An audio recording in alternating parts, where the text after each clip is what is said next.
안녕하세요. 광멘토입니다. A. 개체군의 특성 487번 문제풀이 할게요. 개체군의 밀도에 대한 설명으로 옳지 않은 걸 골라보자고요.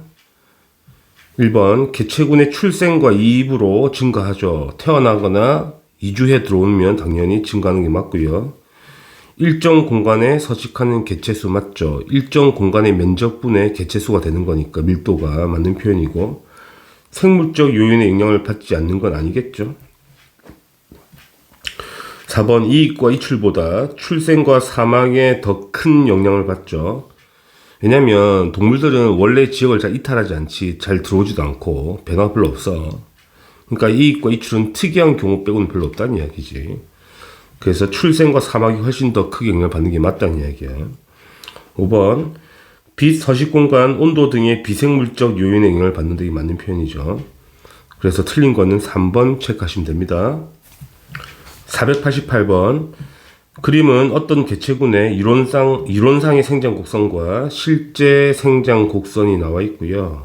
쉽죠? 기억 이게 이론상 생장 곡선이고요. 니은이 실제 생장 곡선. 디귿은 뭐죠, 친구들? 환경 수용력이라 그러고 외우셔야 돼요.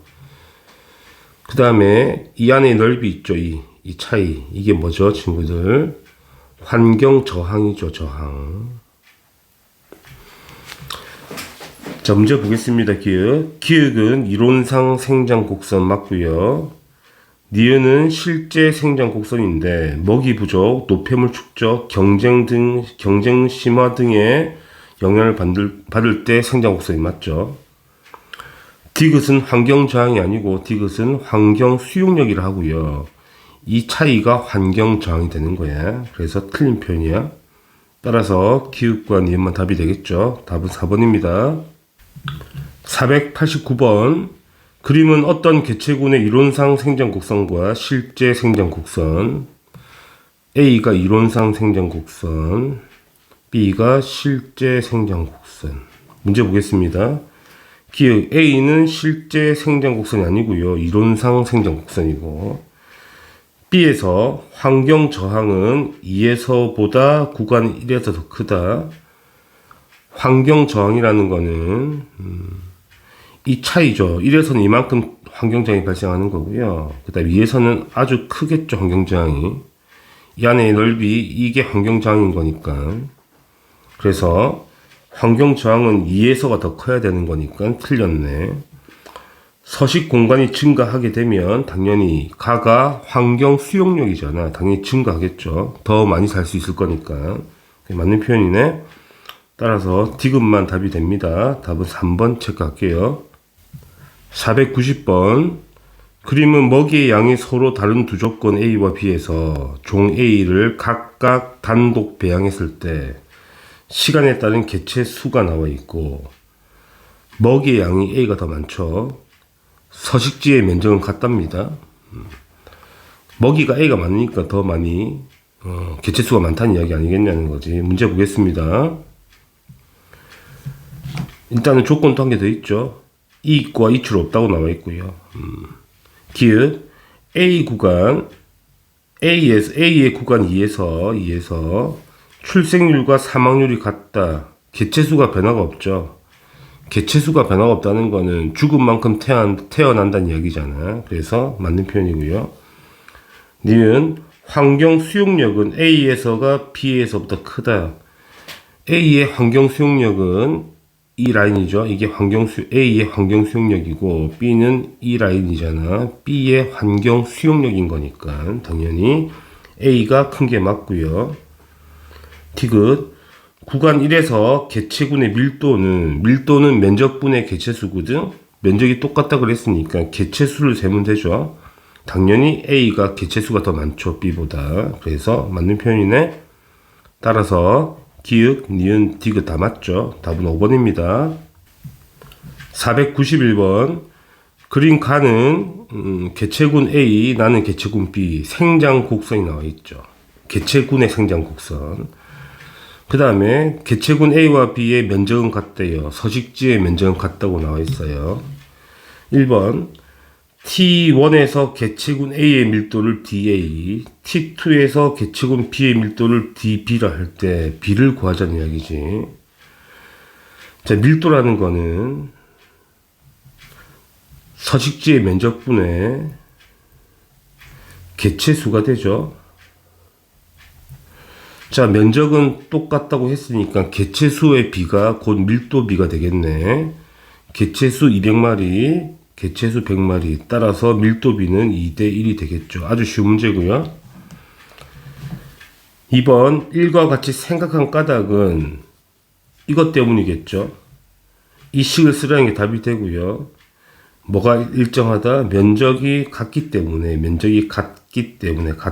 같기 때문에 개체수의 B가 곧 밀도 B가 되는 것이다. 그죠? 개체군의 생존 곡선 492번.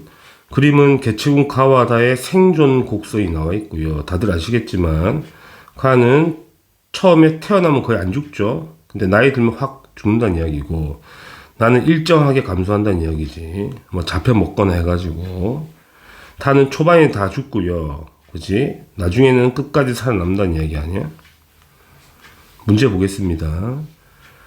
사람의 생존 곡선은 당연히 가가 되겠죠. 초반에 거의 안 죽잖아. 나이 들어서 다 죽는 거 아니겠냐는 거지. 맞는 거고요. 니은 히드라와 다람쥐의 생존 곡선 나가 맞죠? 설치류들은 나를 따르게 되겠고요. 히드라는 암기를 좀 해주실 필요가 있죠. 일정하게 죽어 그냥. 다는 새끼 때 부모의 보호를 받으면 처음에 다 죽겠어? 아니겠죠? 어류 같은 것들, 보호를 못 받는 것들이 초반에 다 죽죠. 초기 사망률이 매우 높은 거잖아. 그래서 틀린 거야. 따라서 기읍과 니은만 답이 되죠. 답은 4번입니다. 493번.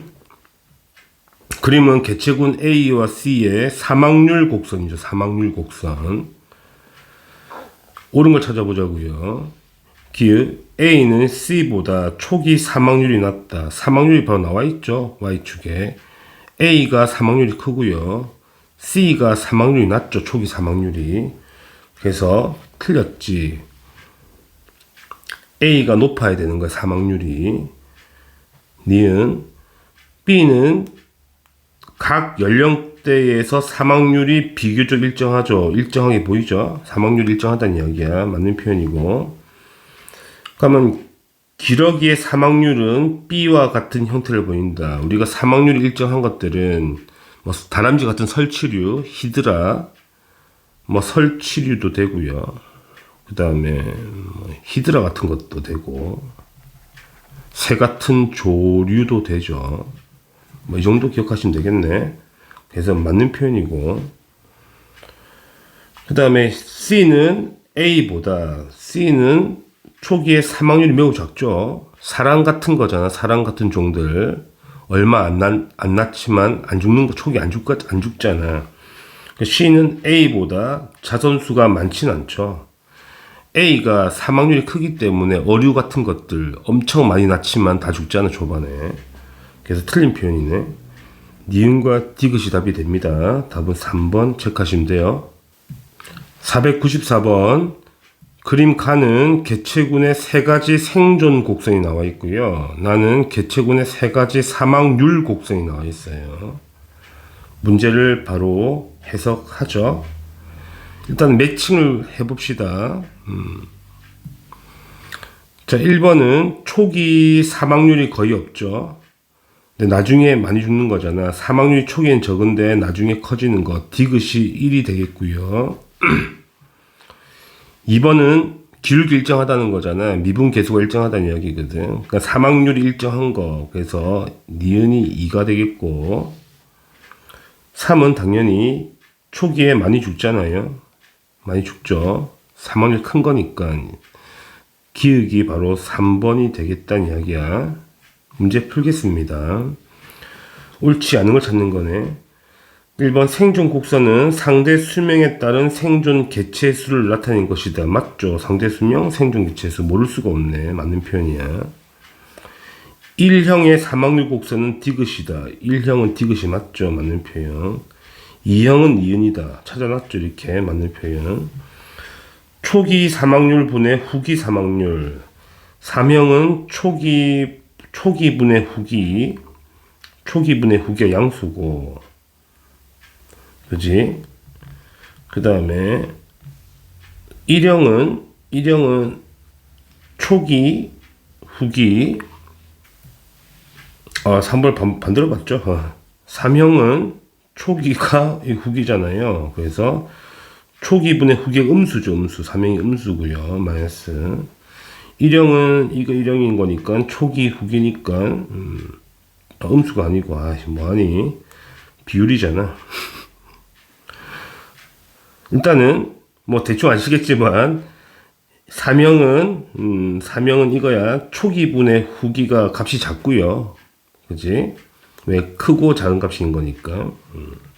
1형은 초기보다 후기가 크니까 값이 큰 거 아니냐. 그러니까 이게 반대라는 이야기지. 3형이 1형보다 큰 게 아니고 1형이 더 커야 돼. 틀린 표현이야. 자, 굴의 생존 곡선은 3형이고, 그치? 굴은 어류와 굴은 여기죠. 처음에 다 죽죠. 사망률 곡선 아까 말했던 기역이 되겠죠. 3형이 기역인 거니까 맞는 표현이지. 틀린 건 4번 체크하시면 됩니다. 개체군의 연령 피라미드 495번. 그림은 개체군의 연령 피라미드가 나와 있고요. 써보자. 가가 지금 발전형이라 그러죠. 가가 발전형. 나가 안정적이거든. 안정형. 다가 이제 쇠퇴하고 있는 거죠. 쇠퇴형. 이게 1번 답이 되고요. 2번 가와 다 중에 기역, 개체군의 크기가 점점 커지는 연령대는 당연히 발전형인 거니까 기역은 가로 매칭이 되고, 개체군의 크기가 점점 작아지는 거는 쇠퇴형일 거니까 니은이 다가 되겠죠. 아주 쉬운 문제가 되겠네요. 496번. 그림 가는 개체군 A와 B에서 예상되는 개체수의 변화고요. 나와 다는 각각 A와 B의 연령 피라미드인 거야. 그치? 나는 쇠퇴형이고 다가 발전형인 거잖아. 매칭만 하면 되겠네. 나가 쇠퇴형인 거니까 개체수가 점점 줄어들겠죠. 나가 A로 매칭이 되고, 다가 발전형인 거니까 점점 증가할 거니까 B로 매칭이 되겠네요. 그러면 이제 문제를 보게 되면 기억 A는 쇠퇴형이거든. 개체군의 크기가 점점 작아지겠죠. 그지? B의 연령 피라미드는 다가 맞고요. 디귿 생식 후분의 생식 전의 연령 개수잖아. 연령 개체수잖아. B에서가 A에서보다 당연히 크죠. 발전형인 거니까 생식 전의 개체수가 많잖아. 생식을 할 수 있는 전 개체수. 그래서 맞는 표현이야. 기역과 니은과 디귿이 답이 되죠. 답은 5번입니다. 개체군의 주기적 변동.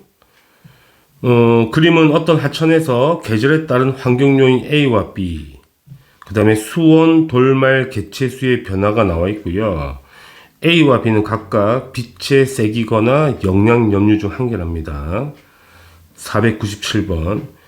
A와 B를 찾아보자.